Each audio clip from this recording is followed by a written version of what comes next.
বর্জনীয় এক নাম্বার, বিলম্বে ইফতার করবেন না কখনো। এক নাম্বার, দেরি করে ইফতার করা নিষিদ্ধ। ইহুদিরা দেরি করে ইফতার করে। লা ইয়াজালুন নাসু আলা খাইরিন মা আজ্জালুল ফিতরা। বিশ্বনবী বলেছেন, এই উম্মত যতদিন আগে আগে ইফতার করবে, এই উম্মতের কপাল থেকে কল্যাণ কেউ ছিনিয়ে নিতে পারবে না। চিল্লায় বলেন ঠিক কিনা? আজানের জন্য বসে থাকবেন না, সময় দেখবেন।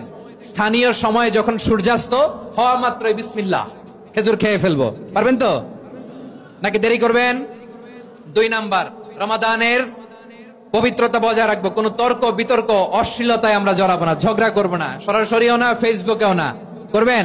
কেউ গালি দিলে বলবেন ইন্নী ইমরুউন সায়েম, আমি রোজাদার। আল্লাহর হাবিব শিখিয়েছেন, কেউ যদি তোমার গালি দেয়, কটু কথা বলে, অশ্লীল কথা বলে, রমজানে তুমিও বলতে পারবা না। তুমি বলতে পারবা ইন্নী ইমরুউন সায়েম, আমি রোজাদার। আজকে থেকে নিয়ত করেন, রমজানে কেউ গালি দিলে আপনি একটা গালি দিবেন নাকি? কি বলবেন? রোজাদার, রমজানের পবিত্রতা আমি ভঙ্গ করতে পারবো না।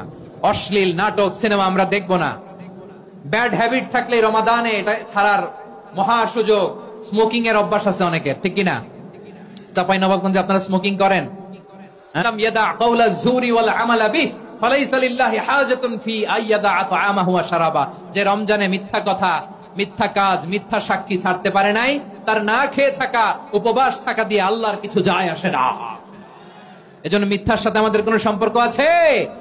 মিথ্যা বলবো না। 4 নাম্বার, অপচয় করব না। ইন্নাল মুবাযযিরিনা কানু ইখওয়ানাশ শায়াতিন ওয়া কানা শাইতানু লিরাব্বিহি কাফুরা।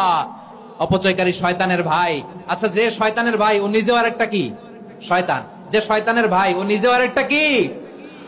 অপচয় করব না। ইফতারি করতে যে আমরা অনেকে অপচয় করি, এগুলো করবেন আপনারা না। অপচয় করব না। 5 নম্বরে, রিয়া, লোক দেখানো ইবাদত আমরা করব না।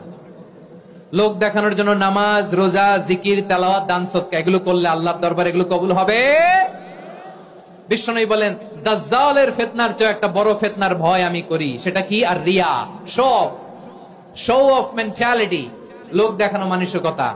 এটা থেকে আমরা বিরত থাকবো ইনশাআল্লাহ। 6 নাম্বার, অনেক গুরুত্বপূর্ণ। ব্যবসায়ী ভাইয়েরা, ব্যবসা করেন কারা কারা? হাত তুলে দেখান তো আমারে। মাশাআল্লাহ, হাত নামান। ব্যবসায়ী ভাইয়েরা, অনেক অসাধু ব্যবসায়ী আছে, রমজান আসলে নিত্য প্রয়োজনীয় পণ্যের মূল্য বৃদ্ধি করে দেয়। এরকম আছে না নাই? এগুলো করবেন না। মজুদদারি করবেন না। পণ্যের কৃত্রিম সংকট বাজারে করবেন না। আপনি লাখ টাকা কামায়া ভাবছেন যে রোজাদারদের কষ্ট দিয়ে ধনী হবেন। এমন রোগ আল্লাহ আপনারে দিবে, কোটি টাকা দিয়েও আপনি হাসপাতালের বিল পরিশোধ করার ক্ষমতা আপনার হবে না। খবরদার। আর শেষ বয়সে দেখবেন কি কষ্ট আপনার হয়। আপনি রোজাদারদের কষ্ট দিচ্ছেন, আল্লাহ আপনার সুখে রাখবে?